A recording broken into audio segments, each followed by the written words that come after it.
Hello everyone, welcome back to Oliveboard. I am Puja और आज एक बहुत इंपॉर्टेंट टॉपिक एंड बहुत इंपॉर्टेंट वीडियो पे हम डिस्कशन करने वाले हैं। आई नो थोड़ा सा लेट हो गया है बट बहुत इंपॉर्टेंट है बिकॉज अगर आप लोगों के एग्जाम जून जुलाई में होते हैं तो लास्ट 3 मंथ का करंट अफेयर्स बहुत इंपॉर्टेंट होता है, मतलब अप्रैल मंथ का करंट अफेयर्स बहुत इंपॉर्टेंट है। आज के वीडियो में हम अप्रैल 2024 की सारी बैंकिंग न्यूज को एक सिंगल वीडियो में कवर करेंगे। तो आपके सारी बैंकिंग न्यूज अप्रैल मंथ की यहाँ पर कवर हो जाएंगे, जिसमें हम बात करेंगे जीएसटी कलेक्शन FY 23-24 में कितना हुआ है, जेम्स एंड ज्वेलरी का एक्सपोर्ट कितना है, फार्मास्यूटिकल एक्सपोर्ट कितना है, कोल में हमें कोल प्रोडक्शन में कितना प्रॉफिट हुआ है, एटसेट्रा। एंड मॉनेटरी पॉलिसी भी हम यहाँ पर डिस्कस करेंगे। तो काफी कुछ यहाँ पर इंपॉर्टेंट डिस्कशन होना है जो आपको आने वाले एग्जाम में मदद करेगा। हमारी जो क्लास है वो आपके RBI, NABARD, SEBI, SIDBI मतलब सभी regulatory body exam and banking exam के लिए यूजफुल है। अगर आपके कोई फ्रेंड जो बैंकिंग एग्जाम की प्रिपरेशन कर रहा है like IBPS, PO, clerk and SBI exam, तो बिल्कुल आप उनके साथ इस वीडियो को शेयर कर सकते हैं, लिंक को शेयर कर सकते हैं, जिससे वो लोग भी सारी की सारी बैंकिंग न्यूज को एक सिंगल वीडियो में कवर कर सकें अप्रैल 2024 की। क्लियर है इतनी चीजें? ओके। और पहली बार आ रहे हैं चैनल पे तो चैनल को सब्सक्राइब कर लेंगे जिससे अपकमिंग क्लासेस के नोटिफिकेशन आपको मिल सके। बस 2 मिनट का समय और दीजिए, मैं PDF के बारे में आपको बताना चाहती हूँ कि ये जो मंथली कंपाइलेशन है इसकी आपको PDF टेलीग्राम पे नहीं मिलेगी। तो कोई भी नहीं बोलेगा टेलीग्राम पे PDF के लिए। इसकी PDF आपको ऑलिव बोर्ड के एप्लीकेशन पे मिलेगी। प्ले स्टोर से आप ऑलिव बोर्ड के एप्लीकेशन को डाउनलोड कर सकते हैं। वहां पर आपको एक YouTube PDF बंडल कोर्स मिलता है और वहां से आप इसकी PDF को विथ मैगजीन आप इसे डाउनलोड कर सकते हैं। डन। चलिए स्टार्ट करते हैं। सबसे पहली न्यूज क्या है हमारे पास? ओके, बैंकिंग सेगमेंट में हम बात करेंगे। E insurance now mandatory for all policy holder. 1 अप्रैल से 1 अप्रैल से यहाँ पर IRDAI बेसिकली एपेक्स बॉडी है हमारी कंट्री में जो इंश्योरेंस सेक्टर को रेगुलेट करती है। उन्होंने कहा कि यहाँ पर 1 अप्रैल से all insurance policy will be issued electronically, मतलब हर एक पॉलिसी अब इलेक्ट्रॉनिकली ही इशू होंगी, जिससे क्या फायदा होगा?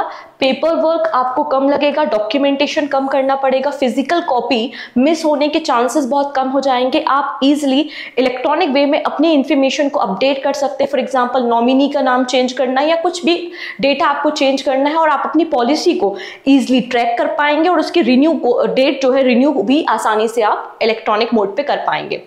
तो इसे हमने नाम दिया है e insurance. It's managing your insurance plan like a life insurance, health insurance etcetera electronically in a secure online account called e insurance account. तो जब यहाँ पे आप कोई पॉलिसी लेंगे तो आपका एक अकाउंट क्रिएट होगा which is E insurance account, जहां पे आप अपनी सारी पॉलिसी को मेंटेन कर सकते हैं, मैनेज कर सकते हैं। तो जो भी व्यक्ति अब नई पॉलिसी लेगा तो उसको इलेक्ट्रॉनिक मोड पे ही पॉलिसी को लेना पड़ेगा और जो पुरानी पॉलिसीज हैं, मतलब जिन्होंने पहले से पॉलिसी लेकर रखी हुई है, वो इसे इलेक्ट्रॉनिक फॉर्म में कन्वर्ट करा सकते हैं, वो भी फ्री ऑफ कॉस्ट। डन इतनी चीजें। 1 अप्रैल से ये बात अप्लाई हो चुकी है। Insurance regulatory and development authority of India ने हमें रिसेंटली ये बताया है to protect of the policy holder interest regulation 2024। Done. चलिए नेक्स्ट है bank of India to raise 10,000 crore through long term infrastructure bond. तो रिसेंटली बैंक ऑफ इंडिया ने 10,000 crore rupees से इंफ्रास्ट्रक्चर बॉन्ड से पैसे कलेक्ट किए हैं 24-25 में, मतलब इतना फंड इनको कलेक्ट करना है इन बॉन्ड से। और इस पैसे का इस्तेमाल कहाँ पे किया जाएगा? Building roads, bridge, airport, power plant, telecommunication network etcetera. ठीक है, तो यहाँ पे आपको याद क्या रखना है कि बैंक ऑफ इंडिया यहाँ पे 24-25 में 10,000 करोड़ रुपीज कलेक्ट करेगा, ठीक है, रेज करेगा by using long term infrastructure bond. ठीक है, बैंक ऑफ इंडिया का फॉर्मेशन 7 सितंबर 1906 को मुंबई महाराष्ट्र में हुआ था। चलिए अब बात करेंगे SBI mutual fund acquire 3% stake in the Savita oil technologies. Savita oil technology को पहले हम सविता केमिकल लिमिटेड के नाम से भी जानते थे और ये हमारे देश की एक well known manufacturer and distributor है grease, lubricant oil, industrial oil etcetera. तो यहाँ पर देखेंगे SBI म्यूचुअल फंड ने 3% स्टेक एक्वायर कर लिए हैं, जिनकी टोटल कॉस्ट अप्रोक्सीमेटली 20.73 लाख आपको इक्विटी शेयर्स देखने को मिलेंगे बाय ब्लॉक डील। तो बाय ब्लॉक डील यहाँ पर 3% स्टैक को एक्वायर किया गया है by the SBI mutual fund. तो ब्लॉक डील क्या होती है? ऐसी डील्स जो कि मतलब ह्यूज अमाउंट में होती हैं, जिसमें आपको 5 लाख शेयर या फिर जिनकी वैल्यू 5 करोड़ या उससे ज्यादा है, उतनी आपको इक्विटी शेयर्स को परचेस करना है, मतलब आपकी लमसम अमाउंट में डील हो रही है। ऐसे डील को हम ब्लॉक डील कहते हैं। इसकी जो विंडो होती है वो नॉर्मल ट्रेडिंग विंडो के साथ ओपन नहीं होती, डिफरेंट टाइमिंग पे, डिफरेंट टाइम पीरियड पे आपको ब्लॉक डील की विंडो ओपन होती हुई दिखाई देगी। और ब्लॉक डील की विंडो ओपन होने का जो समय होता है वो 9:15 AM से 9:50 AM के बीच में होता है।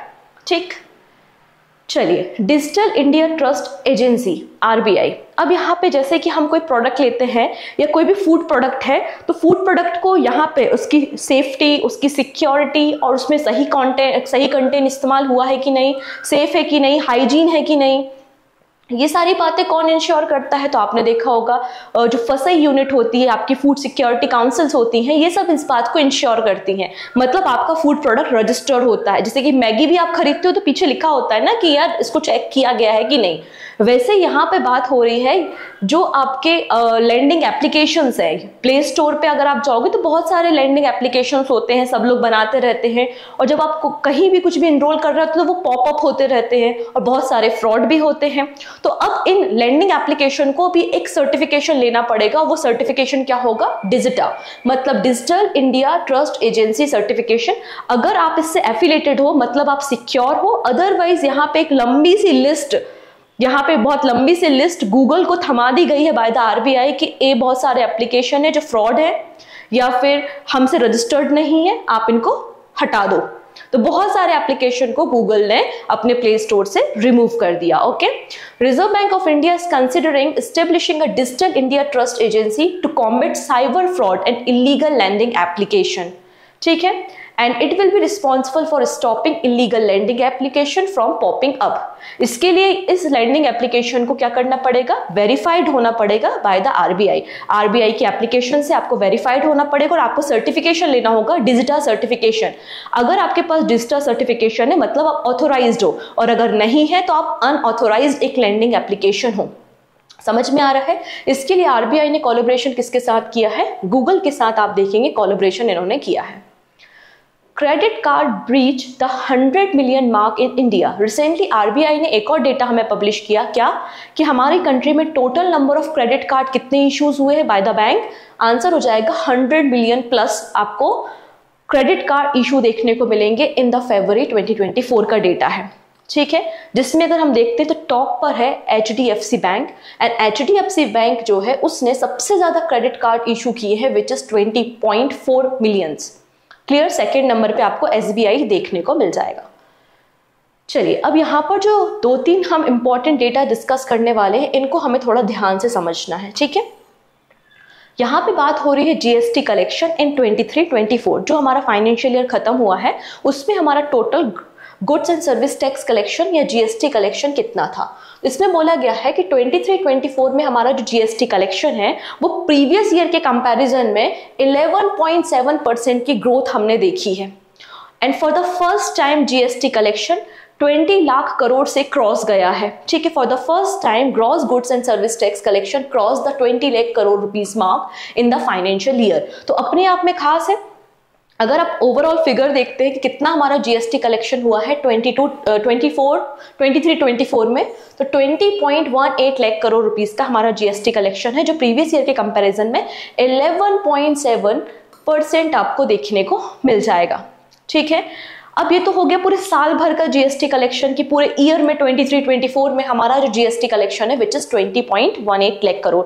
अगर इसको मंथली एवरेज करोगे तो मंथली एवरेज कितना है? तो मंथली हमारा जो एवरेज कलेक्शन है वो 1.68 लाख करोड़ रुपीस आपको देखने को मिल जाएगा। तो आपको मंथली कलेक्शन देखना है कि एवरेज कलेक्शन कितना है, 1.68 लाख करोड़ है, एंड टोटल कलेक्शन कितना है तो 20.18 लाख करोड़ आपका टोटल GST कलेक्शन है आपके FY 2023 एंड 24 में, जो कि प्रीवियस ईयर के कंपैरिजन में 11.7% आपको ग्रोथ देखने को मिलेगी। तो ये डेटा आपको बिल्कुल याद करना है, याद होना ही चाहिए।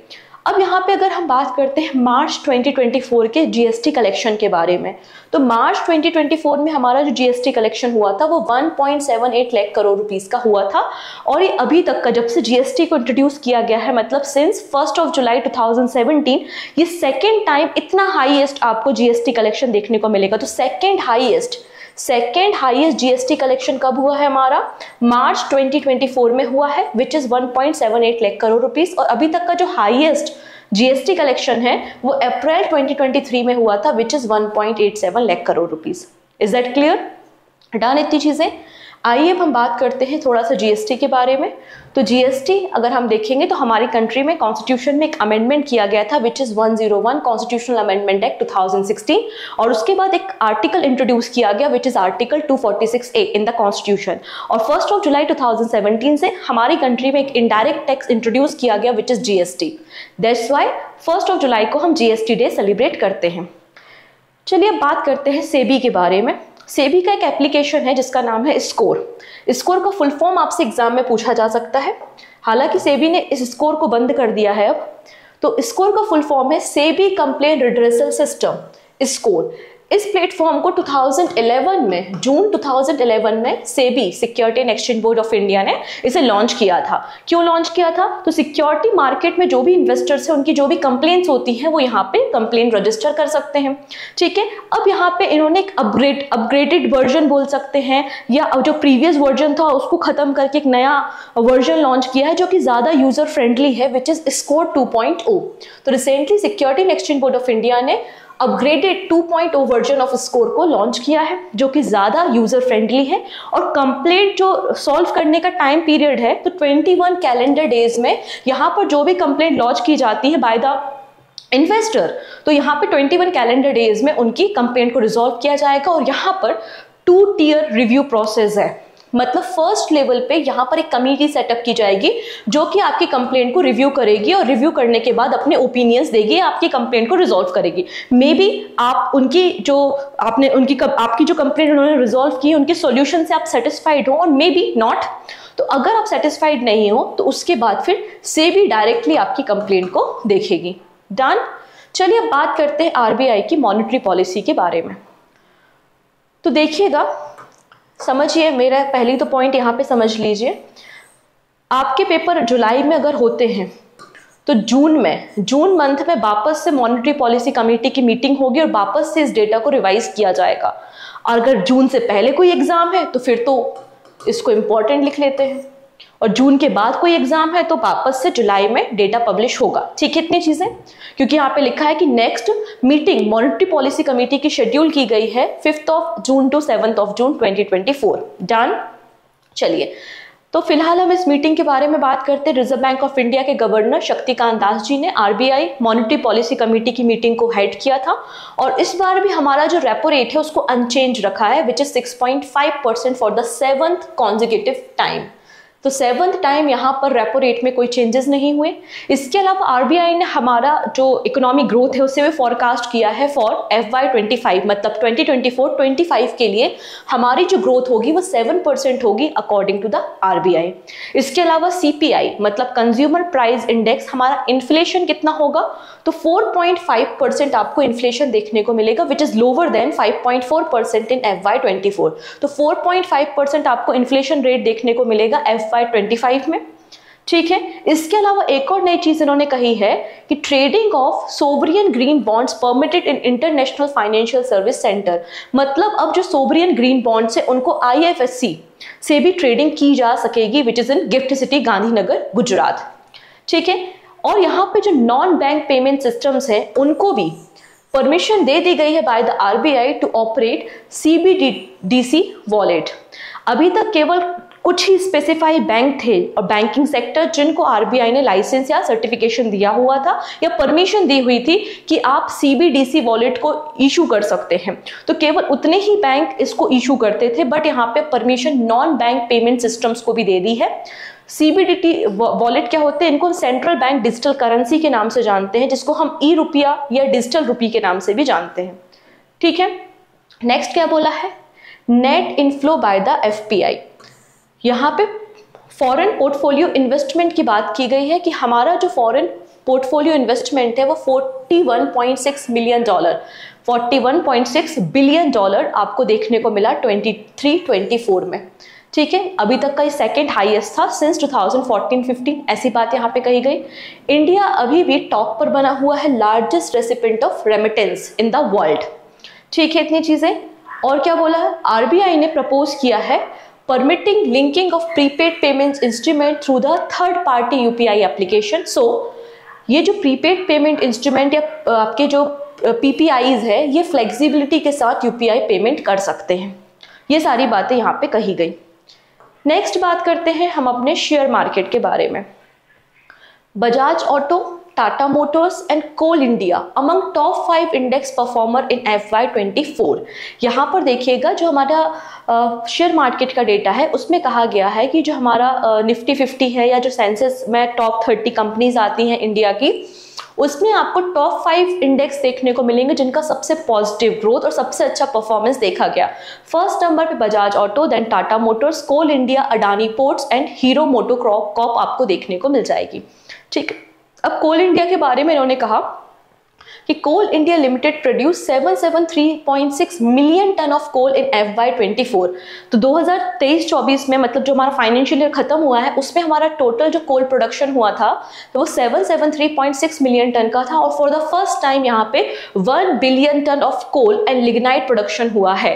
तो ये पॉइंट एग्जाम के लिए बहुत इंपॉर्टेंट है क्योंकि पहली बार कोई चीज हुई है, इसलिए हमें याद रखना है। ठीक है, नेक्स्ट है PepsiCo India to invest 1266 crore rupees to set a flavour manufacturing facility.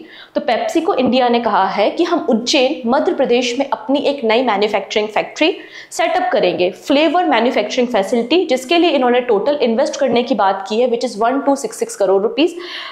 22 एकड़ लैंड में इस पूरे मैन्युफैक्चरिंग यूनिट को सेटअप किया जाएगा। इसका कंस्ट्रक्शन 2024 में स्टार्ट हो जाएगा एंड ऑपरेशन 2026 में स्टार्ट किया जाएगा।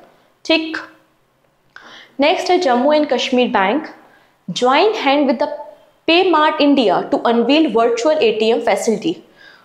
तो जम्मू कश्मीर बैंक ने जम्मू एंड कश्मीर रीजन में इनके जो कस्टमर्स हैं उन कस्टमर को यहाँ पे वर्चुअल ATM फैसिलिटी प्रोवाइड की है, जिसके लिए इन्होंने पे मार्ट इंडिया के साथ एक एग्रीमेंट साइन किया है। The mobile application based uses would allow customer to do cashless payment to the merchant. मतलब अगर जम्मू एंड कश्मीर बैंक के आप कस्टमर हैं and Jammu and Kashmir region में हैं, आप किसी मर्चेंट शॉप पे जाते हैं तो आप इनके एप्लीकेशन के जरिए मतलब वर्चुअल ATM के जरिए मर्चेंट को आप बिलिंग कर सकते हैं।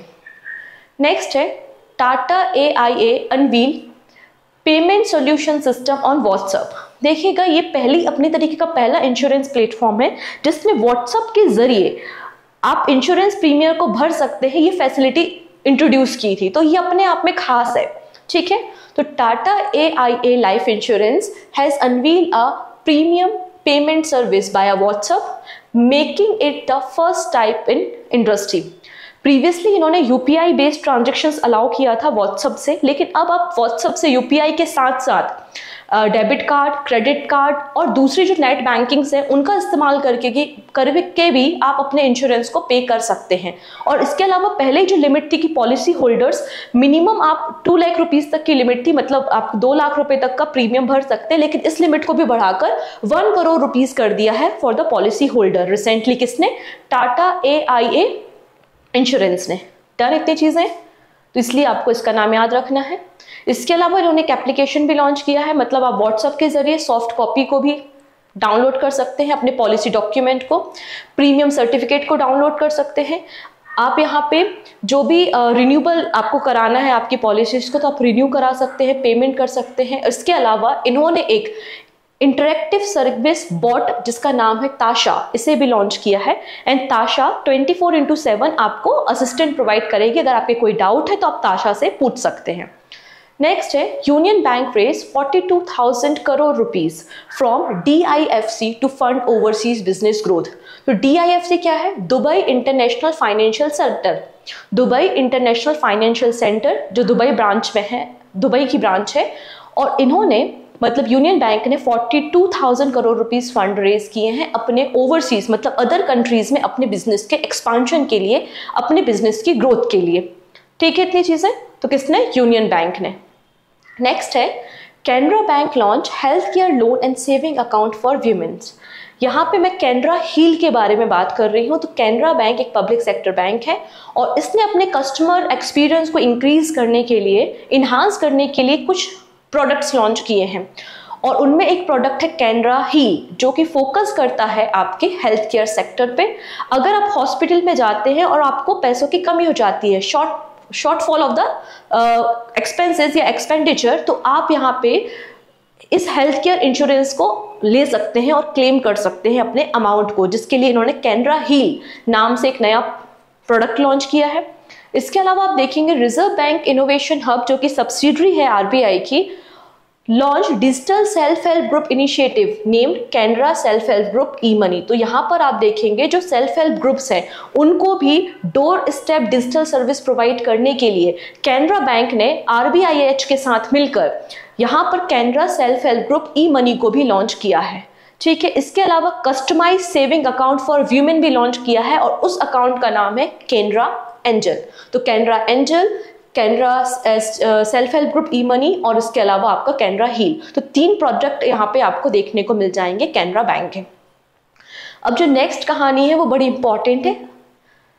Government raise 16,507 crore rupees by a public sector enterprises disinvestment in FY24। तो गवर्नमेंट ऑफ इंडिया ने फंड को रेज करने के लिए अपने जो असेट है उनको बेचा है। कितने अमाउंट का? 16,507 करोड़ रुपीस। क्लियर है? 23-24 में डन इतनी चीजें। तो ये बात आपको याद रखना है कि कितना डिसइन्वेस्टमेंट किया है by the central government. Okay, बाकी आपको ये शेयर याद नहीं रखने कि कोल इंडिया के जो शेयर्स बेचे हैं वो 4,186 करोड़ रुपीस के हैं। फिर NHPC और NLC के आप देखेंगे 2,488 करोड़ रुपीस। ये नहीं पढ़ना, आप ये वाला डेटा याद रखना कि 16,507 करोड़ रुपीस का डिसइन्वेस्टमेंट किया है गवर्नमेंट ने पब्लिक सेक्टर में 23-24 में फंड को रेज करने के लिए। नेक्स्ट है Tata AIG general insurance company introduce travel guard plus insurance product. नाम से समझ में आ रहा है, ये आपको इंश्योरेंस प्रोवाइड कर रहा है, वो भी आपके ट्रैवलिंग एक्सपीरियंस को इन्हांस करने के लिए, और आपको कंप्लीट कवरेज यहाँ पे प्रोवाइड करेगा। कंप्लीट कवरेज का मतलब है कि आपका अगर लगेज चोरी हो जाता है, आपको स्टे करना है, आपकी फ्लाइट लेट हो जाती है, आपको अकोमोडेशन की जरूरत है, आपको रिफंड की रिक्वायरमेंट है, या एक्सीडेंट हो जाता है, तो सारी ओवरऑल सारी चीजें ये लोग कवर कर रहे हैं। और यहाँ पे टाटा AIG ने इस प्रोडक्ट का नाम क्या दिया है? Travel guard plus. तो अगर आपसे पूछ लिया जाए ट्रेवल गार्ड प्लस किसका प्रोडक्ट है, तो टाटा AIG जनरल इंश्योरेंस का प्रोडक्ट आपको देखने को मिल जाएगा। डन। चलिए अब बात करते हैं इंडिया स्टॉक मार्केट। तो रिसेंटली एक रिपोर्ट पब्लिश हुई थी जिसका नाम है रिकैप 2024। इस रिपोर्ट में कहा गया कि इंडिया का जो मार्केट कैप है वो करेंटली 5th लार्जेस्ट है। और कितना है हमारी वैल्यूएशन? $4.5 ट्रिलियन आपको देखने को मिलेगी, और हम 2030 तक $10 ट्रिलियन हिट कर लेंगे, ऐसा इस रिपोर्ट में कहा है। तो इंडिया का स्टॉक मार्केट के बारे में क्या कहा है? इंडिया का स्टॉक मार्केट जो है, उसकी जो मार्केट कैप है वो 5th लार्जेस्ट है, और हम 2030 तक $10 ट्रिलियन यहाँ पे टच कर लेंगे, क्योंकि हमारी जो इकोनॉमी है वो लगातार गवर्नमेंट की जो पॉलिसीज है उसके अकॉर्डिंगली ग्रो कर रही है।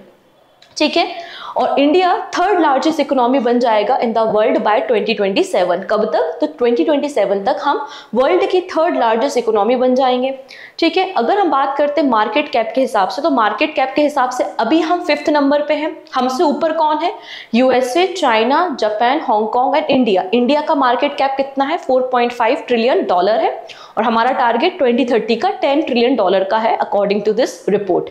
अब यहाँ पे देखो, रिपोर्ट में कुछ सेवरल इमर्जिंग इंडस्ट्री या सेक्टर भी आइडेंटिफाई किए गए हैं जहां पर इन्वेस्टमेंट अगर आप करोगे तो आपको ग्रोथ देखने को मिलेगी, मतलब सजेशन इस रिपोर्ट में दिया गया है।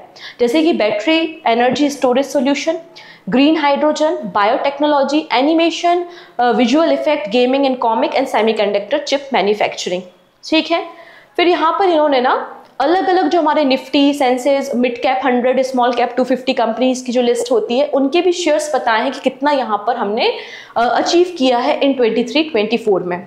ठीक है, तो इस डेटा को आप स्किप भी कर सकते हो, क्योंकि पहले हमको याद करना है इमर्जिंग सेक्टर्स कौन से हैं, इंडिया का मार्केट कैप क्या है, इंडिया अभी 3rd नंबर की कब बन जाएगी वर्ल्ड इकोनॉमी 2027 तक, और हमारा जो $10 ट्रिलियन का मार्केट कैप होगा बाय 2030। तो अभी फिलहाल आप इन डेटा को याद रखो। जब ये डेटा याद हो जाए तो इतना फिर डिटेल में आप जाने की कोशिश करना, और ना भी जाओगे तो चलेगा, इतना डेप्थ में आपसे कोई नहीं पूछने वाला है। ठीक है, नेक्स्ट है government of India update list of bank authorized to import gold and silver during FY25। तो FY25 में कौन कौन से वो बैंक्स होंगे जो इंपोर्ट कर सकते हैं सिल्वर एंड गोल्ड, इसकी एक अपडेटेड लिस्ट रिसेंटली RBI ने अप्रूव की है। कौन कौन सी बैंक्स हैं आइए देखते हैं। तो RBI ने रिसेंटली 11 बैंक्स को ऑथोराइज किया है। कितने बैंक्स हैं? 11 to import gold and silver, and 3 banks हैं जो केवल और केवल गोल्ड को ही इंपोर्ट कर सकते हैं। और ये वैलिड कब रहेगा? 31 मार्च 2025 तक ये वैलिड रहेगा। वो 3 बैंक्स कौन से हैं जो केवल और केवल गोल्ड को इंपोर्ट कर सकते हैं? So answer is Indian overseas bank, Punjab national bank and union bank of India. तो 1 अप्रैल से अलाउ कर दिया गया है, परमिशन दे दी गई है और परमिशन वैलिड रहेगी 31 मार्च 2025 तक। मतलब ये सभी बैंक्स यहां पर इंपोर्ट कर सकते हैं गोल्ड एंड सिल्वर को। डन। चलिए नेक्स्ट है general insurance industry growth in FY24। अब FY24 जो हमारा खत्म हुआ है उसमें हमारा जनरल इंश्योरेंस सेक्टर में कितनी ग्रोथ हुई। जनरल इंश्योरेंस सेक्टर का क्या मतलब होता है? यहाँ पे लाइफ इंश्योरेंस की बात नहीं हो रही। जनरल इंश्योरेंस मतलब आप अपने घर का, फार्मर्स अपनी क्रॉप का, हम अपने असेट या व्हीकल्स का इंश्योरेंस करा रहे हैं, तो ये सारी चीजें आपकी जनरल इंश्योरेंस में आती हैं। तो FY24 में जो नॉन लाइफ इंश्योरेंस सेक्टर या जनरल इंश्योरेंस इंडस्ट्री वो आपकी 12.78% इंक्रीज हुई है। कितनी इंक्रीज हुई है? 12.78% इंक्रीज हुई है और कितनी पहुंच गई है? $2.89 ट्रिलियन आपको देखने को मिल जाएगा। ठीक है, डन। इतनी चीजें, हालांकि हमारा टारगेट $3 ट्रिलियन का था, बट यहाँ पे हमने जो अचीव किया है वो 2.89 ट्रिलियन रुपीज, डॉलर नहीं, 2.89 ट्रिलियन रुपीज हमने अचीव किए हैं, जो कि हमारा ग्रोथ है विच इज 12.78%। डन। इतनी चीजें। अब इसके अलावा क्या बोला गया है? अगर हम पब्लिक सेक्टर इंश्योरेंस की बात करें और प्राइवेट सेक्टर जनरल इंश्योरेंस की बात करें तो दोनों के बारे में बात कर लेते हैं। पब्लिक सेक्टर जनरल इंश्योरेंस में आप देखेंगे 8.99% की ग्रोथ हुई है। कितनी ग्रोथ हुई है? 8.99% की इन पब्लिक सेक्टर। अगर हम प्राइवेट सेक्टर की बात करते हैं तो 17.53% आपको जनरल इंश्योरेंस सेक्टर में ग्रोथ देखने को मिल जाएगी। लीडिंग कंपनीज कौन सी हैं? तो leading company general insurance provide करने के मामले में आपको new India assurance company, ICICI Lombard general insurance, Bajaj Allianz general insurance आपको देखने को मिल जाएगा। ओके, तो आपको क्या याद रखना है कि ओवरऑल हमारी जो जनरल इंश्योरेंस इंडस्ट्री सेक्टर में FY24 में ग्रोथ हुई है विच इज 12.78%। टोटल कितना है ये? 2.89 ट्रिलियन रुपीज है। प्राइवेट सेक्टर में 17.53% की ग्रोथ है, पब्लिक सेक्टर में 8.99% की ग्रोथ है। टॉप कंपनीज कौन सी हैं? तो टॉप ये कंपनीज आपको देखने को मिल जाएंगी। अब ICICI लोम्बार्ड ने अपने पॉलिसीज को बेचने के लिए, प्रमोट करने के लिए पॉलिसी बाजार के साथ भी पार्टनरशिप की है। ठीक है, तो ICICI Lombard team up with the policy Bazaar aiming to reach 10 million customer with various insurance product, जो भी इनके प्रोडक्ट है या पॉलिसीज हैं। डन। नेक्स्ट न्यूज जो मुझे लगता है एक इंपॉर्टेंट न्यूज है, फोन पे पार्टनर विद ई सेवा। ई सेवा बेसिकली आप देखेंगे तो नेपाल का एक डिजिटल सर्विस वॉलेट है। ठीक है, ई सेवा एंड HAN पोखरा, नेपाल की अभी जो टूरिज्म कैपिटल बनाई गई है बेसिकली वो पोखरा को बनाया गया है। तो HAN Pokhara to promote UPI in Nepal. तो हमारे देश की एक फिनटेक फर्म है जिसका नाम है फोन पे, एंड फोन पे ने पार्टनरशिप की थी नेपाल के डिजिटल वॉलेट सर्विस ई सेवा के साथ and hotel association of Nepal Pokhara to promote digital payment through the UPI on the Himalayan country payment process PhonePe network. ठीक है, एक्चुअली यहाँ पे नेपाल में 11 अप्रैल से 14 अप्रैल के बीच में फेवा न्यू ईयर फेस्टिवल मनाया जा रहा था और वहीं पे बहुत सारे टूरिस्ट भी आए हुए थे, तो उनके बीच में बेसिकली प्रमोट करने के लिए ये पार्टनरशिप की गई थी। ओके, चलिए, HDFC बैंक पहला हमारे देश का प्राइवेट बैंक बन गया है जिसने अपनी ब्रांच को लक्षद्वीप में ओपन किया है। This is also important news. कोई भी चीज जो फर्स्ट होती है वो ऑटोमेटिकली इंपॉर्टेंट हो जाती है। So HDFC bank, a private lender in India, has open a branch in the Kavaratti island of Lakshadweep. और इसके साथ ही HDFC bank has become the first private bank in India to have a branch in union territory of Lakshadweep. ठीक है, basically क्या करेगा, तो यहाँ पर ये personal banking and digital banking को फोकस करेगा। यूनियन टेरिटरी में एंड बैंकिंग इंफ्रास्ट्रक्चर को अपग्रेड करने का काम करेगा। HDFC बैंक ने कश्मीर रीजन में, इसके अलावा कन्याकुमारी, लक्षद्वीप, मतलब ऐसे कुछ जो एक्सट्रीम पॉइंट्स हैं हमारे देश के, उन सभी एरियाज में अपनी ब्रांचेस को ओपन किया है। HDFC बैंक के CEO शशिधरन जगदीशन है। 1994 में फॉर्मेशन हुआ था। मुंबई महाराष्ट्र में हेडक्वार्टर आपको मिल जाएगा। नेक्स्ट है national investment in infrastructure fund. देखिएगा, ये जो इंफ्रास्ट्रक्चर फंड है, इस फंड को रेडी किया गया था 2015 में। ये फंड कब बनाया गया था? इस फंड को सेटअप किया गया था 2015 में। नाम से समझ में आ रहा है ये फंड क्या करता होगा, हमारे जो अलग अलग इंफ्रास्ट्रक्चर प्रोजेक्ट है जैसे कि road, ports, airports, power sector, इन सभी एरिया में ये इन्वेस्टमेंट करता है। तो recently national investment in infrastructure fund ने $200 मिलियन इन्वेस्टमेंट किए हैं in iBus network and infrastructure private limited. मतलब क्या करेंगे ये लोग, हमारी कंट्री में डिजिटल कनेक्टिविटी इंप्रूव करेंगे और डिजिटल इंफ्रास्ट्रक्चर को बिल्ड करेंगे, जिससे डिजिटल कनेक्टिविटी इंप्रूव होए, वो भी रिमोट और रूरल एरियाज तक हमारा जो कनेक्शन है वो पहुंचे। दैट्स वाई यहाँ पे $200 मिलियन का इन्वेस्टमेंट किया है। किसने? National investment in infrastructure fund limited ने। किसमें? iBus network and infrastructure private limited में। ठीक है, अगर हम थोड़ी सी बातें इस फंड के बारे में, मतलब NIIF के बारे में करते हैं, तो इसमें 49% आपको शेयर्स देखने को मिलते हैं इंडियन गवर्नमेंट के। ठीक है, और रिमेनिंग जो आपको इसके शेयर्स हैं वो अलग अलग प्राइवेट कंपनीज इसकी ओनर है, मतलब अलग अलग आपको शेयर्स देखने को मिलेंगे। लेकिन होल्डिंग अगर देखी जाए तो गवर्नमेंट ऑफ इंडिया की होल्डिंग आपको 49% देखने को मिल जाएगी। डन। चलिए नेक्स्ट है आईफोन के बारे में। IPhone export cross $10 billion under the PLI scheme. देखिएगा, अभी हम थोड़ी देर में PLI स्कीम के ऊपर भी डिस्कशन करेंगे और उन फैक्ट्रीज के बारे में भी बात करेंगे जो इंडिया में हैं और जो कि आईफोन मैन्युफैक्चर करती हैं।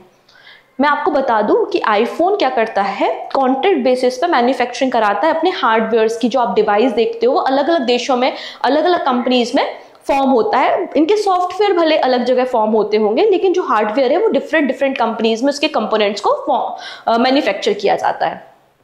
तो अमेरिकन कंपनी है एप्पल, और एप्पल ने $10 बिलियन के आईफोन एक्सपोर्ट किए हैं from India in 2023-24 under the PLI, मतलब प्रोडक्टिव लिंक्ड इंसेंटिव स्कीम।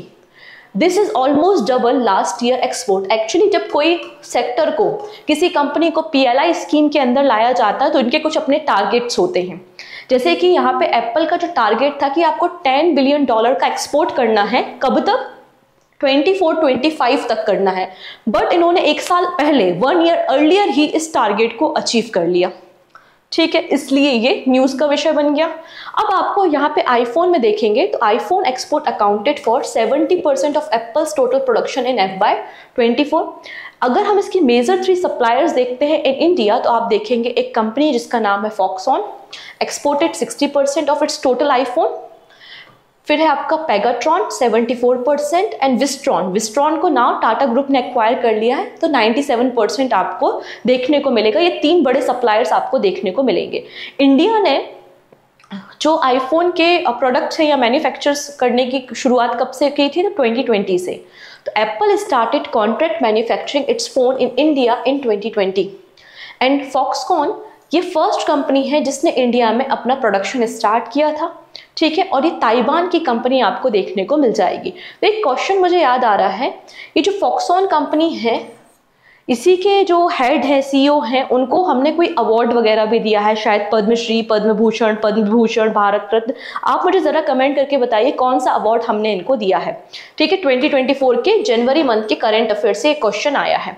चलिए हम बात करते हैं, ताइवान की कंपनी है। इसके अलावा आपको एक और कंपनी देखने को मिलती है पेगाट्रॉन, बट हमारे लिए जो इंपॉर्टेंट है वो कौन सी कंपनी है? वो विस्ट्रॉन है।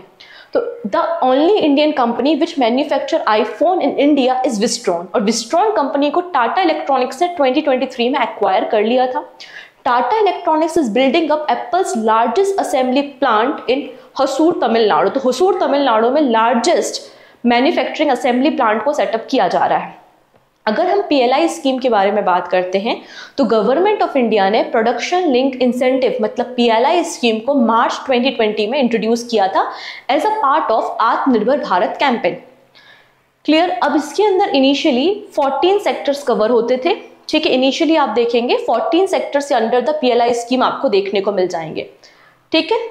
और जो सबसे लेटेस्ट मोस्ट हमने जो सेक्टर इसमें इंक्लूड किया है वो है ड्रोन कंपोनेंट, वो भी 120 करोड़ रुपीस एक्स्ट्रा फंडिंग के साथ। तो 14 सेक्टर PLI स्कीम में कवर होते हैं, आपको याद रखना है। नेक्स्ट है भारत पे founder to launch zero pay app. तो भारत पे के को founder and farmer managing director जिनका नाम है अश्नीर ग्रोवर, इन्होंने रिसेंटली एक नया एप्लीकेशन लॉन्च किया है फॉर मेडिकल लोन जिसका नाम है जीरो पे। तो जीरो पे अभी फिलहाल तो टेस्टिंग फेज में है, जिसको थर्ड यूनिकॉर्न ने डेवलप किया है और जो कि प्ले स्टोर पे लिस्ट है। तो zero pay app instant pre approve medical loan provide करेगा up to 5 lakh rupees in the collaboration with Delhi based non-banking financial company Mukut Finvest. Okay. Next है SIDBI. तो SIDBI partner with Karma Life to offer micro loans for the gig workers. तो जो gig workers हैं उनको financial support provide करने के लिए यहाँ पर आप देखेंगे small industry development bank of India ने कर्मा लाइफ के साथ एक एग्रीमेंट साइन किया है जो कि गिग वर्कर्स को लोन, माइक्रो लोन प्रोवाइड करेगी, वो भी फिजिकल या मिनिमम पेपर डॉक्यूमेंटेशन के साथ। सिडबी के chairman and managing director S Raman देखने को मिल जाएंगे। नेक्स्ट है आधार ATM। अब हमारे जो पोस्ट ऑफिस है, मतलब India post payment bank, ministry of communication has rolled out Aadhaar ATM and Aadhaar enable payment system service.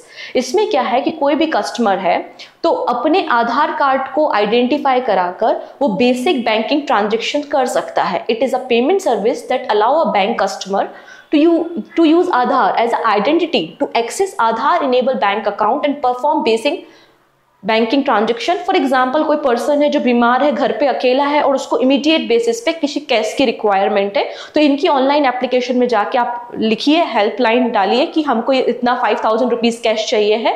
तो कुछ देर बाद पोस्ट ऑफिस से एक व्यक्ति आएगा जो आपका वेरीफाई करेगा, फोटो लेगा, थंब इंप्रेशन लेगा और आपको कैश 5000 रुपीज देकर चला जाएगा। थोड़ी सी एडिशनल चार्जेस भी लगेंगे बट ये फैसिलिटी यहाँ पर है, ठीक है। इतनी चीज़ें और कई सारी और भी आपको फैसिलिटी जैसे कि कैश विड्रॉ के अलावा बैलेंस इंक्वायरी, मिनी स्टेटमेंट आपको देखने को मिल जाएगा, ठीक है। लिमिट कितनी है? तो लिमिट आपको यहाँ पे 10,000 रुपीज लिमिट देखने को मिल जाएगी and it is imposed by NPCI। Next है the private lender Karnataka bank has partner with the Fisdom to offer 3-in-1 account. 3-in-1 account का मतलब है कि आप यहाँ पे कर्नाटका बैंक में एक सिंगल अकाउंट ओपन कीजिए और आपको उसमें सेविंग अकाउंट, डीमेट अकाउंट और ट्रेडिंग अकाउंट तीनों की फैसिलिटी मिल जाएगी। मतलब आपको अलग अलग saving account and demat account separate open नहीं करना पड़ेगा। तो कस्टमर एक्सपीरियंस को इन्हांस करने के लिए बेसिकली प्राइवेट लेंडर यहाँ पे बैंक कर्नाटका बैंक ने फिजडॉम के साथ पार्टनरशिप की है। नेक्स्ट है IMGC, मतलब India mortgage guarantee corporation and bank of India ने पार्टनरशिप की है to offer mortgage guarantee backed home loan.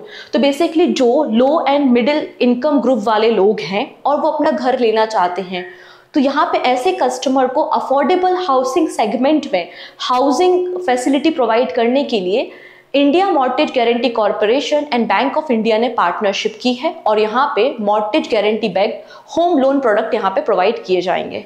Done. चलिए नेक्स्ट बात करते हैं, इंडिया का इलेक्ट्रॉनिक एक्सपोर्ट देखेंगे। देखिए पूरे साल भर की कोई चीज़ होती है तो वो इम्पॉर्टेंट होती है, department of ministry of commerce वगैरह ने इसको पब्लिश किया है। क्या बोलते हैं, इंडिया का जो इलेक्ट्रॉनिक एक्सपोर्ट है वो 23.6% इंक्रीज हुआ है। कितना इंक्रीज हुआ है हमारा एक्सपोर्ट? 23.6% इंक्रीज हुआ है। और FY24 में जो हमारा इलेक्ट्रॉनिक्स एक्सपोर्ट था वो $29.12 बिलियन आपको देखने को मिल जाएगा। कितना है? $29.12 बिलियन हमारा टोटल इलेक्ट्रॉनिक एक्सपोर्ट रहा है, जो प्रीवियस ईयर के कंपैरिजन में 23.6% इंक्रीज हुआ है। अगर हम टॉप 5 एक्सपोर्ट मार्केट देखते हैं इलेक्ट्रॉनिक गुड्स के, जहां पर हम अपने इलेक्ट्रॉनिक गुड्स को एक्सपोर्ट कर रहे हैं, तो USA, UAE, Netherland, UK and Italy देखने को मिल जाएगा। तो आपको एक टॉप 5 कंट्रीज याद रखनी है जहां पर हमने अपने इलेक्ट्रॉनिक गुड्स को एक्सपोर्ट किया है। नेक्स्ट है RBI reject 2 application for small finance bank. देखिएगा रिजर्व बैंक ऑफ इंडिया ने रिसेंटली 2 बैंक्स हैं जिनका लाइसेंस यहाँ पे एप्लीकेशन, बेसिकली इन्होंने लाइसेंस के लिए एप्लीकेशन दी थी तो एप्लीकेशन रिजेक्ट कर दी है। कौन कौन से वो बैंक है? तो Dvara Kshetriya Gramin financial service private limited and tele solution private limited, ये वो दो बैंक है जिनके एप्लीकेशन को रिजेक्ट कर दिया है by the RBI. So far, the regulator has received 13 applications to set up banks under the guidelines for on-tap licensing of the Universal Bank and Small Finance Bank. तो काफ़ी सारे bank ने as a small finance bank या universal bank के लिए licence के लिए application दी थी।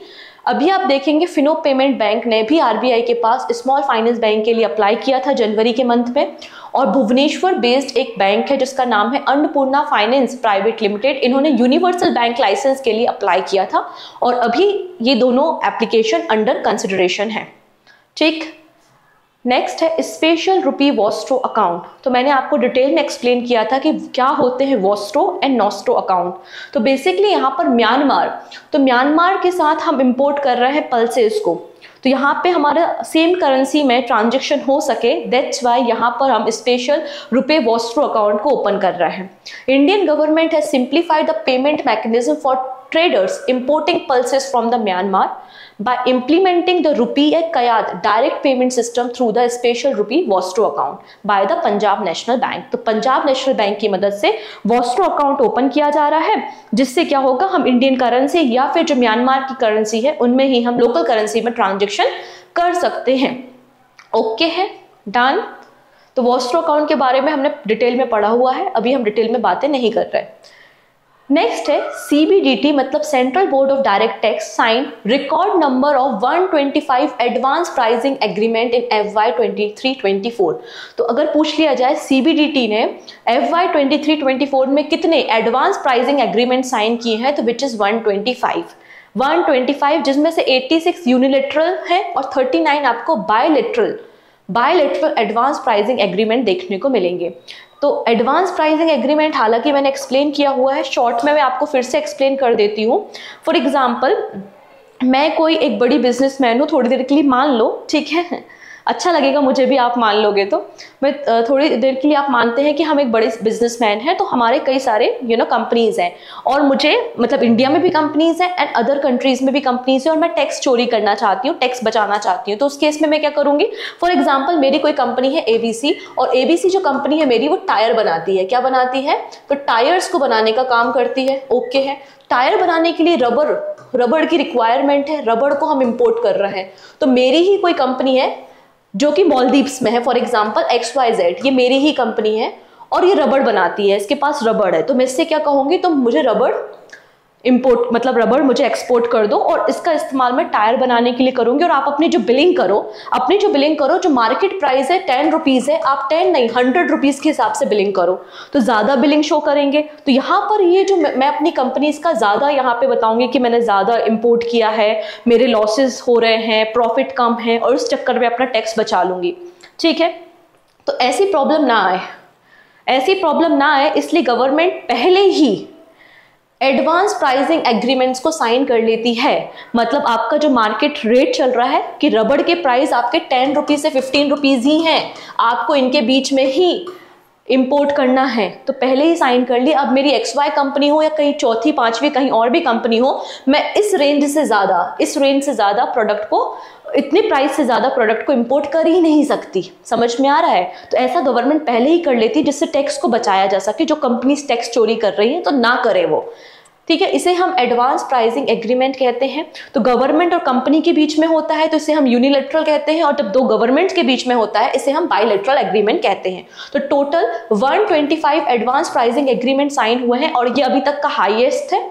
86 यूनिलेटरल है एंड 39 बायलेटरल एग्रीमेंट देखने को मिलेंगे। इस प्रोग्राम को 2012 में इंट्रोड्यूस किया गया था। ओके, सारी कहानी लिखी हुई है, आप इन्हें पढ़ सकते हैं और CBDT के बारे में इंफॉर्मेशन है, ये भी आपको मिल जाएगी।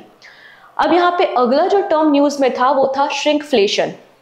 ठीक है, तो श्रिंकफ्लेशन क्या था? बेसिकली हमारे जो FMCG गुड्स होते हैं, मतलब fast moving consumer goods industry, उसमें आपको श्रिंकफ्लेशन की प्रॉब्लम देखने को मिली। इसमें क्या किया जाता है, प्रोडक्ट की क्वांटिटी कम कर दी जाती है बट आपका जो MRP या प्राइसिंग है वो सेम रहता है। ठीक है, फॉर एग्जाम्पल इसे हम हिडन इन्फ्लेशन के नाम से जानते हैं। फॉर एग्जाम्पल कोई 100 ग्राम की कोई बिस्किट है, 100 ग्राम की कोई बिस्किट है जो कि 10 रुपीज में आती है, तो यहाँ पे कंपनी क्या करेगी, कंपनी आपको 90 ग्राम्स की बिस्किट बना के देगी, वो भी 10 रुपीज में। तो हमें लगेगा कि प्राइस सेम है बट इनकी क्वांटिटी कम हो गई है। ये आपका क्या हो जाता है, हिडन इन्फ्लेशन होता है, जिसे ही हम श्रिंकफ्लेशन के नाम से जानते हैं। तो इसके रिगार्डिंग कंसर्न रेज किया था, ठीक है। Shrinkflation, the reason for shrinkflation are rising product cost and market competition. Next, UNCTAD. तो UNCTAD ने अपनी एक रिपोर्ट पब्लिश की थी और इन्होंने इंडिया की इकोनॉमिक ग्रोथ फॉरकास्ट की है FY24 के लिए 6.5%, ठीक है, 6.5% फॉर FY24। किसने कहा है, UNCTAD ने कहा है। वहीं ग्लोबल ग्रोथ इन्होंने प्रोजेक्ट की है 2.6%। तो ग्लोबल ग्रोथ 2.6, इंडिया की ग्रोथ 6.5। UNCTAD क्या होता है, इसके बारे में इंफॉर्मेशन लिखी है, जेनेवा में इसका हेडक्वार्टर है। और UNCTAD जो सारी रिपोर्ट्स पब्लिश करता है, जैसे कि trade and development report, world investment report, information and economy report, आप इन्हें यहाँ से पढ़ सकते हैं। नेक्स्ट है Airtel payment bank launch NCMC enabled debit and prepaid card. अब NCMC क्या होता है, नेशनल कॉमन मोबिलिटी कार्ड। जब कोई व्यक्ति फ्रिक्वेंट ट्रेवल करता है मेट्रोज में, बस में, या उसको लगातार वो ऐसे रास्ते से जा रहा है जहाँ पे टोल देने की ज़रूरत है, पार्किंग की ज़रूरत है, तो ऐसी जगहों पे कार्ड बनता है कि आप मंथली उसमें रिचार्ज करा लो, जिसे हम NCMC मतलब नेशनल कॉमन मोबिलिटी कार्ड कहते हैं, ठीक है। चलो अब आगे बात करते हैं। Airtel Payment Bank has announced the launch of its NCMC enabled debit and prepaid card with association with NPCI. These cards are powered by RuPay, ठीक है। तो यहाँ पे एयरटेल पेमेंट बैंक ने NCMC कार्ड को लॉन्च किया है। The bank will offer NCMC enabled debit card for saving account holder and NCMC enabled prepaid card for wallet user. तो दोनों प्रकार के कार्ड यहाँ पे इशू किए जाएंगे और जो कार्ड हैं ये इको फ्रेंडली होंगे और EPVC मटेरियल का इस्तेमाल करके इनको रेडी किया गया है, ओके है। नेक्स्ट, NCMC क्या होता है, उसकी टर्म्स एंड कंडीशंस आपको यहाँ पे देखने को मिल जाएंगी। हमने सारी बातें करंट अफेयर्स में डिटेल में डिस्कस की हैं। अभी हम मंथली कंपाइलेशन रीड कर रहे हैं अप्रैल मंथ के सारे इंपॉर्टेंट बैंकिंग इवेंट्स, जिससे आपका क्विक रिवीजन हो सके, ठीक है। ये इसका पर्पस है। चलिए अब अगली एक ऑर्गेनाइजेशन या बॉडी के बारे में बात करेंगे, which is national bank for financing infrastructure and development. Actually government of India की ये 5th नंबर की ऑर्गेनाइजेशन है या 5th नंबर का फाइनेंशियल इंस्टीट्यूट है जो कि यहाँ पे सेटअप किया गया है। It shall be regulated and supervised by the RBI, ठीक है। तो जैसा कि मैंने कहा ये 5th नंबर का इंस्टीट्यूट है गवर्नमेंट ऑफ इंडिया का, जो कि फाइनेंसिंग करने का काम करता है। इसके अलावा 4 और इंस्टीट्यूट्स हैं जिन्हें हम ऑल इंडिया फाइनेंशियल इंस्टीट्यूट के नाम से जानते हैं, जैसे कि आपका NABARD है, NHB है, SIDBI है और एक्सिम बैंक है। इसके अलावा ये 5वें नंबर का आपको इंस्टीट्यूट देखने को मिलेगा, which is national bank for financing infrastructure and development. इन्होंने अपना नेट प्रॉफिट बताया है कि FY24 में हमें नेट प्रॉफिट कितना हुआ था, तो 1601 करोड़ रुपीस का इनको नेट प्रॉफिट हुआ था, ठीक है। और इन्होंने जो लोन बांटे हैं, लोन डिस्ट्रीब्यूट किए हैं, वो 35,342 करोड़ रुपीस के लोन इन्होंने डिस्ट्रीब्यूट किए हैं। अब इस बॉडी का फंक्शन क्या होता है, ये लोन एंड एडवांस प्रोवाइड करती है फॉर इंफ्रास्ट्रक्चर प्रोजेक्ट, रीफाइनेंसिंग करती है, जो भी आपके प्रोडक्ट या जो भी आप मैन्युफैक्चरिंग प्रोडक्ट काम कर रहे हैं उनमें रीफाइनेंसिंग करने का काम भी करती है, इन्वेस्टर्स को अट्रैक्ट करती है, ठीक है। ये सारे काम इनके आपको देखने को मिल जाएंगे। सोर्स ऑफ फंडिंग क्या होता है, इसको फंडिंग कहाँ से मिलती है, तो सेंट्रल बैंक से मिलती है, प्राइवेट इन्वेस्टर से भी मिलती है, आपके RBI, schedule commercial bank, mutual fund, world bank, Asian development bank, अलग अलग जगहों से ये लोग फंड कलेक्ट करते हैं। नेक्स्ट है सोवरियन ग्रीन बॉन्ड। तो ग्रीन बॉन्ड, गोल्ड बॉन्ड अलग अलग है, अलग अलग ही रखिएगा, ठीक है। रिजर्व बैंक ऑफ इंडिया ने रिसेंटली अलाउ किया है किसे, फॉरेन इंस्टीट्यूशनल इन्वेस्टर्स को, कि वो भी सोवरियन ग्रीन बॉन्ड में इन्वेस्ट कर सकते हैं। ऐसा इसलिए किया गया जिससे हमारा जो FDI है, या हम कह सकते हैं कि आपके जो फंड हैं क्लाइमेट रिलेटेड एनवायरमेंटल प्रोजेक्ट्स में, उनमें ज़्यादा से ज़्यादा फंडिंग रिसीव हो सके। दैट्स वाई रिसेंटली RBI ने फॉरेन इंस्टीट्यूशनल इन्वेस्टर्स को परमिशन दे दी है कि वो सोवरियन ग्रीन बॉन्ड में इन्वेस्ट कर सकते हैं। ग्रीन बॉन्ड एक डेब्ट सिक्योरिटी इंस्ट्रूमेंट होते हैं, इससे जो भी फंड रेज किया जाता है उसका इस्तेमाल क्लाइमेट रिलेटेड और एनवायरमेंटल प्रोजेक्ट में किया जाता है according to the world bank, okay है। तो फायदा क्या है, यहाँ पे क्यों अलाउ किया गया है, आप यहाँ पे पढ़ सकते हैं, ठीक है। सारे वो टारगेट वगैरह लिखे हुए हैं कि नेट कार्बन एमिशन 0 करना है 2070 तक, हमको ग्रीन मतलब फंड की रिक्वायरमेंट है एनवायरमेंट रिलेटेड प्रोजेक्ट को करने के लिए, तो इसलिए हमने अलाउ किया है। तो ये सारी बातें यहाँ पे पढ़ी जा सकती हैं। नेक्स्ट है SBI life insurance introduce ideation x for life insurance innovation. अब लाइफ इंश्योरेंस जो हमारी कंपनीज हैं उनमें नया इनोवेशन करना है, या जो एग्जिस्टिंग प्रॉब्लम्स हैं उनको हम कैसे सॉल्व कर सकते हैं, एंड नया रिसर्च वर्क करने के लिए first edition of ideation x launch किया गया है by the SBI life insurance. इसमें जो यंग माइंड्स हैं, जो फ्यूचर लीडर्स हैं अलग अलग एज ग्रुप्स के, उनको यहाँ पे बुलाया गया है और उनके आइडियाज यहाँ पे डिस्कस किए जाएंगे, क्योंकि यहाँ पे आपका SBI लाइफ इंश्योरेंस और आपका जो IRDAI है उनका टारगेट है कि 2047 तक हर एक व्यक्ति के पास इंश्योरेंस फैसिलिटी पहुंचे, क्योंकि अभी करेंटली केवल हमारे टोटल पॉपुलेशन के 3% के पास ही इंश्योरेंस फैसिलिटी आपको देखने को मिलेगी। SBI लाइफ इंश्योरेंस को 2000 में लॉन्च किया गया था, ठीक है। नेक्स्ट है Hindustan zinc become the third largest silver producer.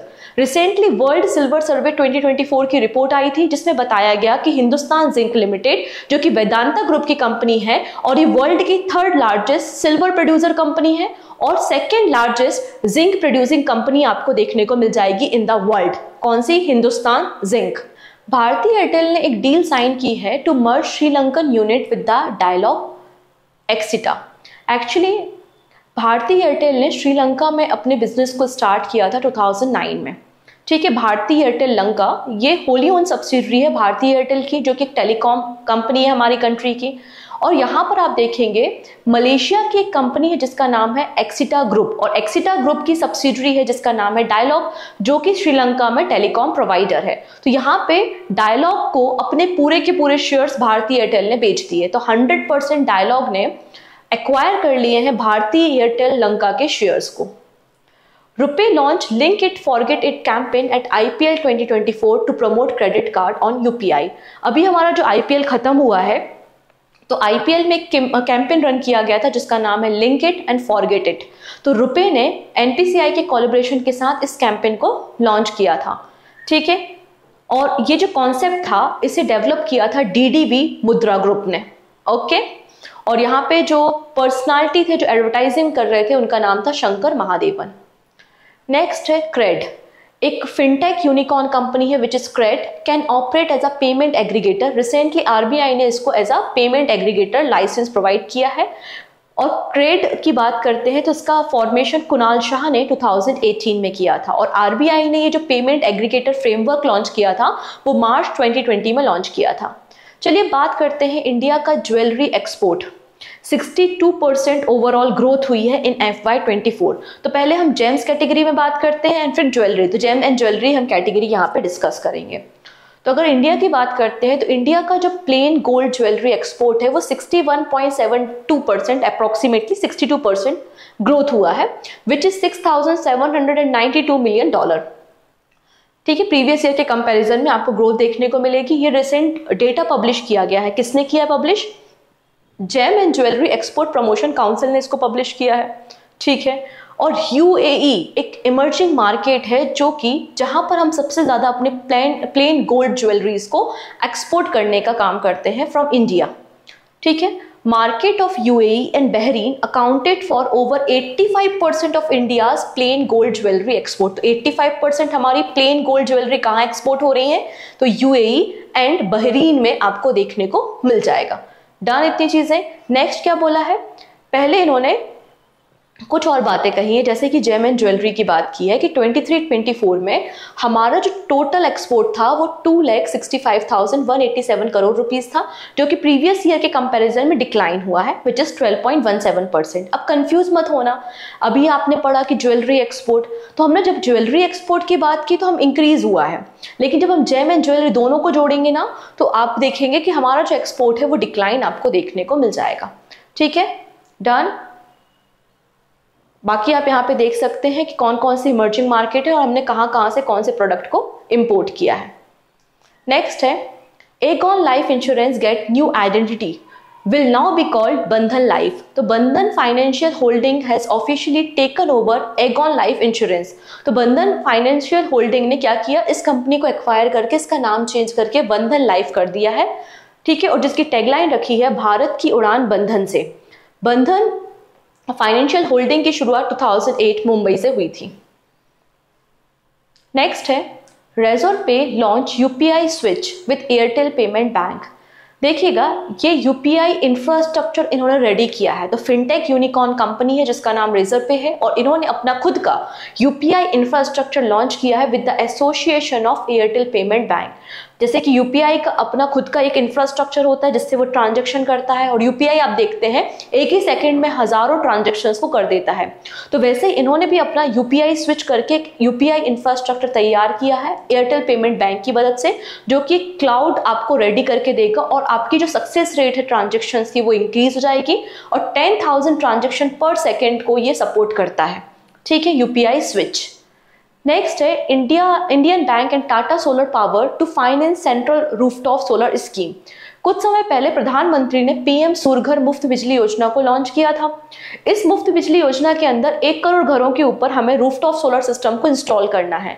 तो इंस्टॉलेशन करने के लिए जो फंडिंग की या लोन की कस्टमर को रिक्वायरमेंट होगी उसके लिए इंडियन बैंक है, और सोलर पैनल को इंस्टॉल करने के लिए टाटा सोलर पावर है। तो इस तरीके से यहाँ पर इन्होंने एक एग्रीमेंट साइन किया है। Chennai based public sector Indian Bank has signed an agreement with Tata Power Solar System to provide loan under the PM Surya Ghar मुफ्त बिजली योजना। तो यहाँ पर आपको PM सूर्यघर मुफ्त बिजली योजना के बारे में सारी बातें पता चल जाएंगी कि 13 Feb 2024 में स्कीम को लॉन्च किया गया था, जिसपे 300 यूनिट फ्री इलेक्ट्रिसिटी प्रोवाइड की जाएगी। ठीक है, और 75,000 करोड़ रुपीस बजट अलॉटमेंट किया गया था।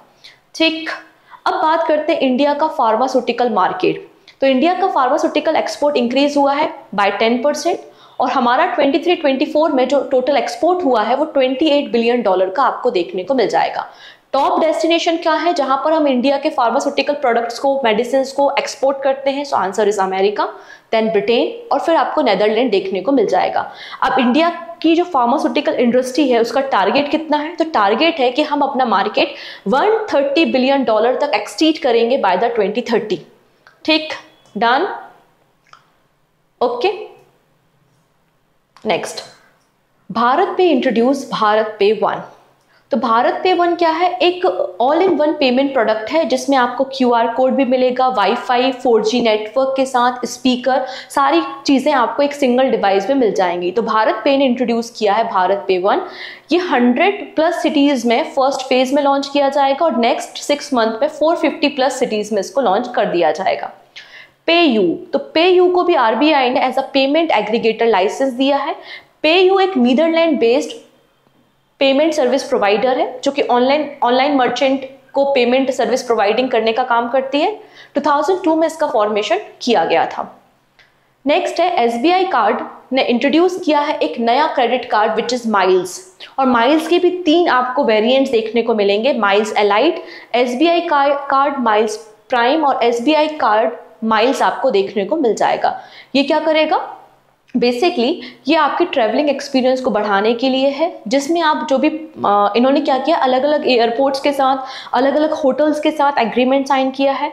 आप कोई भी ट्रांजैक्शन करते हैं तो आपको क्या मिलेगा? क्रेडिट पॉइंट्स मिलेंगे, और उन क्रेडिट पॉइंट्स को आप बाद में यूटिलाइज भी कर सकते हैं। नेक्स्ट है government allies with SBI card and telcos to tackle OTP fraud. तो गवर्नमेंट ऑफ इंडिया ने SBI card and payment service limited and telecom operator के साथ, डिफरेंट टेलीकॉम ऑपरेटर्स के साथ यहाँ पर एक अलायंस बनाई है, एक कॉन्ट्रैक्ट साइन किया है, जिससे ये जो वन टाइम पासवर्ड्स आते हैं ना, OTP की चोरी ना हो सके, और यहाँ पे जो भी साइबर फ्रॉड या फिशिंग अटैक हो रहे हैं उनको रिड्यूस कर सकें। मतलब बेसिकली जैसे कि आप क्या करते हो कि आप पेमेंट कर रहे हो, आप फ्लिपकार्ट से शॉपिंग कर रहे हो, तो शॉपिंग करते समय जब पेमेंट करते हो तो OTP जनरेट होता है। तो आपका जो OTP आपने रिसीव किया उसका लोकेशन और आपने जब उस OTP को इंसर्ट किया मोबाइल में उसका लोकेशन, बोथ आर सेम होने चाहिए। अगर सेम नहीं होते हैं तो यहाँ पर एक रेड अलर्ट बेसिकली इस्तेमाल किया जाता है और आइडेंटिफाई किया जाता है कि यहाँ पे फिशिंग या साइबर अटैक हुआ है। तो banks will track the SIM card location of the customer through telecom service provider and compare it with the customer registered address in their database. तो एड्रेस आपको जहाँ पे OTP रिसीव हुआ है बोथ आर सेम होना चाहिए, otherwise इसको हम फ्रॉड मानते हैं। नेक्स्ट है IndusInd bank successfully execute RBI programmable CBDC pilot. तो CBDC मतलब सेंट्रल बैंक डिजिटल करेंसी, जिसके बारे में हमने थोड़ी देर पहले बात की थी। तो यहाँ पे इंडसइंड बैंक ने कोलैबोरेशन किया था, किसके साथ? Circulatory innovation hub India private limited के साथ to achieve a milestone by successfully executing the reserve bank of India pilot programme on CBDC। इसमें इनिशियली 50 फार्मर्स को यहाँ पर ये क्रेडिट पॉइंट्स या डिजिटल करेंसी या CBDC जो आपकी ई करेंसी या ई डिजिटल रुपया है उसको ट्रांसफर किया गया। और यहाँ पे जो 50 फार्मर इनिशियली जिनको ये फंड डिस्पर्स किया गया वो कौन थे? रत्नागिरी डिस्ट्रिक्ट ऑफ महाराष्ट्र के थे। ठीक है, अब यहाँ पे आपको कोई भी पेपर करेंसी की जरूरत नहीं है, आपने क्रिप्टो करेंसी के फॉर्म से क्या कर दिया, जिसमें ब्लॉकचेन का इस्तेमाल किया जा रहा था, तो आपने ऐसे फार्मर्स के अकाउंट में पैसे ट्रांसफर कर दिए हैं यूजिंग द CBDC। नेक्स्ट है IRDAI Bima Manthan in Hyderabad. Insurance regulatory and development authority of India ने 6th एडिशन बीमा मंथन का ऑर्गेनाइज किया था हैदराबाद में। बीमा मंथन नाम से समझ में आ रहा है क्या होता होगा। यहाँ पे अलग अलग इंश्योरेंस सेक्टर्स की जो कंपनीज हैं, जो लीडर्स हैं, वो आते हैं, डिस्कशन करते हैं, पॉलिसीज बनाते हैं और जो भी इश्यूज होते हैं उनको रिजॉल्व करने की कोशिश करते हैं। यहाँ पर इंपॉर्टेंट 3 पॉइंट्स पे डिस्कशन हुआ है, विच इज बीमा सुगम, बीमा विस्तार एंड बीमा वाहक। विस्तार क्या है? बीमा विस्तार all in one insurance product है, मतलब आपको अलग अलग जैसे लाइफ इंश्योरेंस, हेल्थ इंश्योरेंस या जनरल इंश्योरेंस, एक्सीडेंटल पॉलिसी अलग अलग लेने की जरूरत नहीं है, एक ही में आपको सारे प्रोडक्ट मिल जाते हैं, विच इज बीमा विस्तार। बीमा सुगम क्या है? तो बीमा सुगम एक ऑनलाइन प्लेटफॉर्म है जिसमें वेरियस कंपनीज के इंश्योरेंस को कंपेयर करके आप अपने हिसाब से जो सबसे बेस्ट है उस इंश्योरेंस पॉलिसी को परचेस कर सकते हैं। एंड बीमा वाहक क्या है? बीमा वाहक का मतलब होता है इंश्योरेंस ऑन व्हील। ये ग्राम पंचायत में जगह जगह पे जाके क्या फायदा होते हैं इंश्योरेंस के, तो लोगों में बताने का काम करते हैं। Creating awareness in every village and gram panchayat by the बीमा वाहक। ठीक, बाकी ये IRDAI के बारे में एक्स्ट्रा इन्फॉर्मेशन है, आप इसे भी पढ़ सकते हैं। चेयरमैन देवाशीष पांडा है एंड हेडक्वार्टर हैदराबाद में है। डन। जैसे कि थोड़ी देर पहले RBI ने कहा था कि 100 मिलियन से ज्यादा क्रेडिट कार्ड इशू हुए हैं। अब क्रेडिट कार्ड इशू तो हुए हैं, अब इनसे स्पेंडिंग भी होती है, तो क्रेडिट कार्ड स्पेंड भी 27% इंक्रीज हुआ है, which is 18.26 trillion rupees in FY24। ये डेटा भी हमें RBI ने ही प्रोवाइड किया है। और वही बात है, HDFC बैंक ने सबसे ज्यादा क्रेडिट कार्ड इशू करने का काम किया है, सेकेंड नंबर पे SBI है।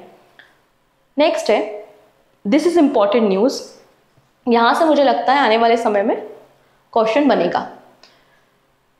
RBI open on tap licensing for the small finance bank. तो रिसेंटली RBI ने अलाउ किया था कि स्मॉल फाइनेंस बैंक अप्लाई कर सकते हैं for universal bank as per the on tap licensing norm of the RBI।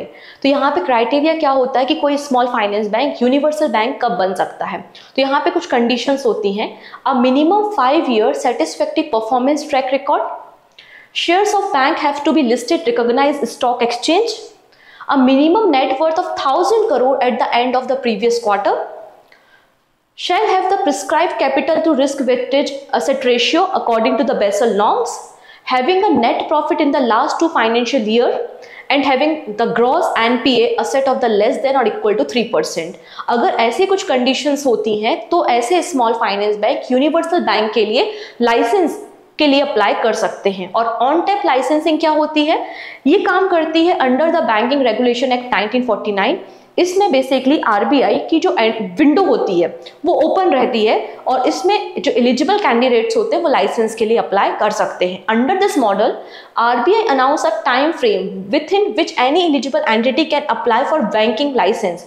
If any eligible entity applied for license after the expiry of the time period, then it was not entertained by the RBI। तो आपको limited time frame में apply करना होता है। क्या बातें होती हैं? यूनिवर्सल बैंक क्या है, स्मॉल फाइनेंस बैंक क्या है, आप इन्हें पढ़ सकते हैं। प्रेजेंटली 12 स्मॉल फाइनेंस बैंक हमारी कंट्री में काम कर रहे हैं। ओके, नेक्स्ट है Hitachi payment service introduce upgradable ATM in India. तो हिताची पेमेंट सर्विस क्या कर रहा है? हमारे देश की जितनी भी ATM मशीन्स हैं उनको अपग्रेड कर रहा है and allow bank to adopt their machine into cash recycling machine as per the evolving needs under the make in India initiative. इसको मैन्युफैक्चर किया जाएगा। नेक्स्ट है NABARD एंड RBI।